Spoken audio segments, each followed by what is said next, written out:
This day was Christmas Day, and these boys had asked if they could come over to our house and play. So I told my daughter she could take them down to a swing that they really enjoyed. We went walking down to the swing, and the boys went running out on the ice, just not very far. They're like, "Look, Sarah, the ice is thick, come out on it for a minute." So I went out on it about 2 steps, and I said, "It's not very thick, come back in." So they came back in, and our dog went running out on the ice. Then Jason went running out there and fell into the ice. I started feeling like something was very, very wrong. And I left and drove down to where I knew they'd be coming up the trail from the swing. And I saw my daughter running around the pond just screaming. I was frantic. I knew we had to do something to help him. I knew I didn't have the skills. So at this point, I prayed God to send somebody that did have the skills. And this was after my daughter had called 911. I knew God would send somebody.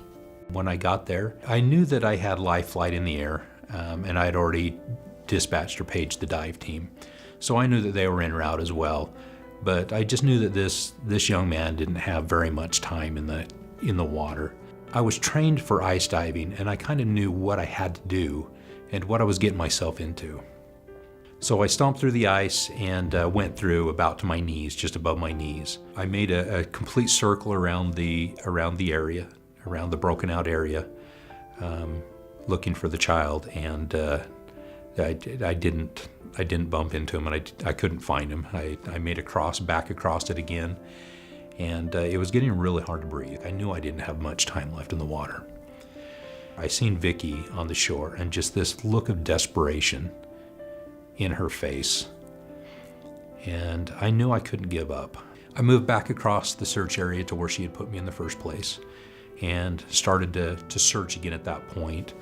And I seen his head and his hair come floating out from underneath the ice, and kind of bumped me in the arm. So I reached down, I put my arm under his arm, underneath his head, and pulled his head up out of the water. I think he's a hero, definitely. I don't know that there's very many people that would have risked their life like that to go in there. I just love Jason like my own son, and it's just a miracle. Grateful for everybody that was there. And like Karen said, everybody was in the right place at the right time to help Jason.